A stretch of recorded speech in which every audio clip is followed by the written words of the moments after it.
Hi there, thank you so much for joining me today. This is Julie DiMatteo, the Paper Pixie, and in this video tutorial I'm going to show you how to make this really cute texture chic half sheet gift box, because all it takes to make this gift box is a half sheet of 8.5 by 11 cardstock. I love the way that this looks. I've got a magnetic closure on it. I'm going to show you some tips and tricks there to keep your magnets in place. And it's just a beautiful collection of products from Texture Chic. You can find these products on pages 98 and 99 of the 2022 to 2023 annual catalog, and I just love the way that these coordinate together. We're going to be using the following products from this week: the Season of Chic stamp set or the Season of Chic bundle. If you purchase it bundled with the Chic dies, you get 19 dies in this, and I absolutely love how this covers so many different seasons throughout the year. We have the beautiful Texture Chic Specialty Designer Series paper. It's got that gold foil throughout, and just a beautiful set of coordinating colors. And then we're going to use some linen thread and the rustic metallic adhesive dots. So let me show you how easy it is to create this box. We're going to start with a piece of Pool Party cardstock that measures 8.5 inches by 5.5 inches. Again, that's exactly half of an 8.5 by 11 piece of cardstock. And along the 5.5 inch side, we're going to score this at 1 inch from each side. So 1 inch, rotate at 180 and 1 inch again, or you could simply do 1 inch and 4.5 inches.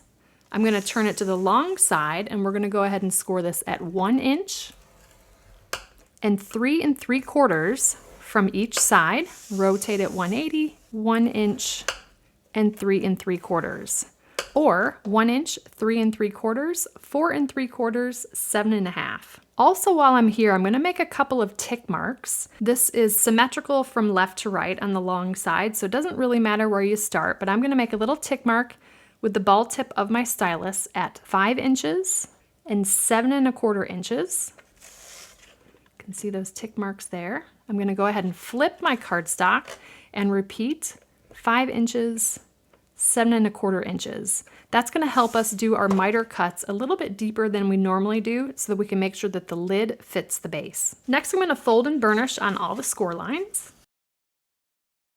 All right, and I'm going to bring in the template here for reference. I want to take a look for where my little tick marks are. Let me show those in the camera there. There's my tick marks. So that's going to be this top part of the template, okay? So the first thing I'm going to do is, I'm on the back side. It's just easier for me to see the score lines that way. I'm going to take that tick mark and I'm going to cut in the angle up to that intersection of score lines. And I'm actually just going to remove that tick mark completely, like so. And then we can come in and remove this whole corner. And I'm actually going to come in and remove the score line. Just gives it a nicer look here. So that corner is removed. I'm going to repeat the same thing on the opposite side here, again from the tick mark on the angle to that intersection of score lines, like so. Turn it this way and remove that corner, like so.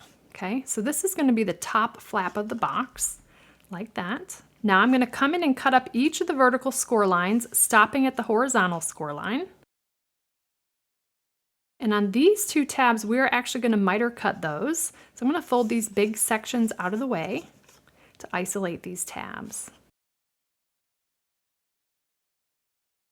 Now, one more big miter cut that we want to do here with that additional tick mark is, that's just going to make sure that this side flap is going to fit inside the box without any trouble.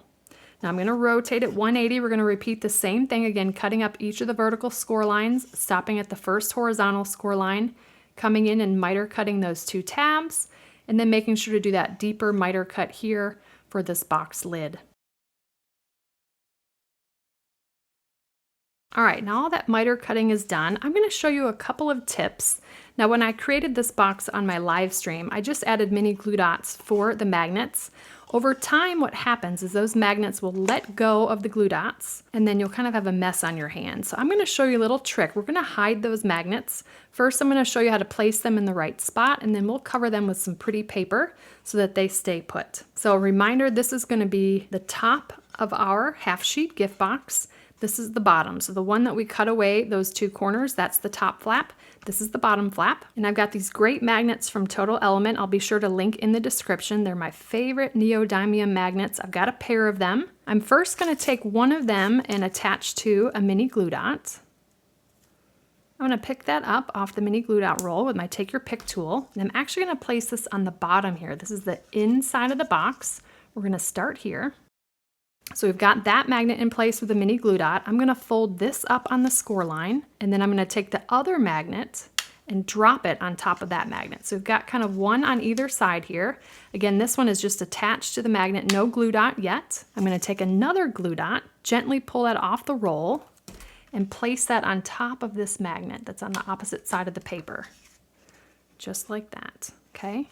Now I'm going to fold down from the top, so second score line from the top, to pick up that magnet right where we want it to go on that top section. So what we end up with is a magnet here and a magnet here, but when this box is closed, we know that that magnet's going to be exactly where we want it to go. Let's go ahead and hide these magnets with a couple pieces of designer series paper. And I've got 2 pieces of the texture Chic. We might as well make it look pretty. But these pieces are just under 1 inch by 3.5 inches. I didn't want any of that to overhang or overlap. So I'm going to go ahead and take these and we're going to glue them right over those magnets. Okay. Again, this is the inside of the box. It'll be a nice little look here. I want to make sure that I'm pretty liberal with my adhesive here to make sure that that stays put over the magnet so the magnet doesn't go anywhere. And again, I'm just going to place that right over the magnet, staying within the score lines, and make sure that on either side of the magnet that designer series paper is adhered to the cardstock. Now you could also do this on the outside of the box as well. I like having the magnets on the inside though. All right, so that piece is glued down. You can see that it's adhered on either side and that magnet is hidden underneath the paper. These magnets are great because they're super thin, so they don't pop out too much. And then I'm going to repeat the same thing on the top flap here.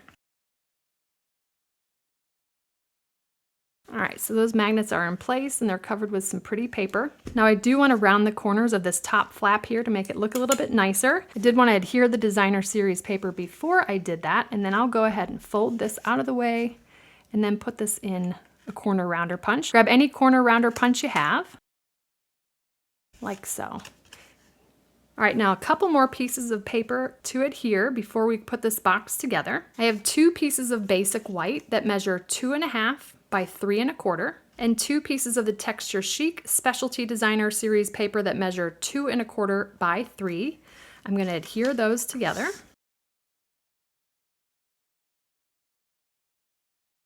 All right, now one of these we're going to glue to the inside base of the box. And the other one we're going to adhere to the top of the box. Like so. And now our box is ready to put together. So now we're going to adhere the tabs, and they're going to adhere on the inside of the box, like so. Okay, put adhesive on the tab. I'm at the end of my glue bottle here. I'm going to line up this score line with this cut edge to form one of our box corners. The liquid glue gives you a chance to get that perfectly lined up there for a nice sharp corner. And then you just work your way around the remaining tabs, repeating the same thing, liquid glue, lining up the score line with the cut edge.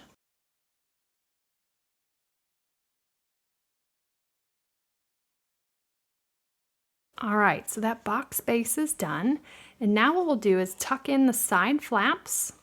We did those angles for a reason. Now, if you find that you're having a hard time with that sliding into the box, you may need to cut a little bit of a steeper angle there. And then we'll go ahead and close the front lid of the box. How cute is that? And it's a fun little way to cover those magnets. Now let's go ahead and decorate the top of the box. I've got a strip of petal pink cardstock that measures 3/4 inch by 3.25 inches. We're going to go ahead and heat emboss the sentiment, "You are amazing beyond measure," in gold.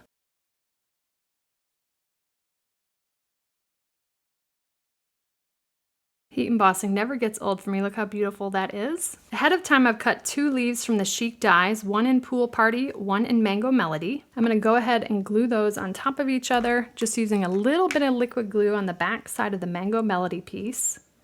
The silicone craft sheet really helps with this to keep the mess down. Let's go ahead and layer those like so. And then I'm going to glue these to the top front of our box, like that. I'm going to grab some of the linen thread here. If you've got a lot of kinks and curls in it, just take it along your bone folder to straighten that out. And I'm just going to try to do a little bit of a zigzag loop here sort of to make a faux bow. So we'll have 2 loops and 2 tails. Once you get it where you like it, go ahead and trim the other tail here. I am actually going to go ahead and use another mini glue dot here and pop that down where I want to put the linen thread. And then we're just going to place that center of that thread bunched together. I'm just going to stick that right into that mini glue dot, that center of that bow. Then we're going to take our sentiment here and I'm going to pop 3 dimensionals on it. I'm going to go ahead and pop that over our faux bow there in the leaves, like that. Trim the tails a bit. And for the finishing touch, I'm going to grab a rustic metallic adhesive backed dot and pop that here on the front of our box. And there we have our Texture Chic half sheet gift box with a magnetic closure. Couple of things that can fit in here. It'll actually fit a pair of pocket back sanitizers. It's a fun little gift idea. It'll also fit chocolates and other treats, and yes, it will fit a gift card as well. So it's a great versatile gift box to have in your repertoire. I hope you'll give it a try, and it looks especially beautiful with the Texture Chic Suite products. So thank you so much for joining me today. If you enjoyed this video, please give me a thumbs up, subscribe to my channel, and hit that bell icon if you don't want to miss a thing. I'd love to have you come visit me at thepaperpixie.com where I post projects to inspire you. And if you give this project a try, I'd love to see what you made, so feel free to share it on social media with the hashtag #PaperPixie, and I'll be sure to check it out. Thanks again for watching. I hope you have a wonderful and blessed day. Take care. Bye.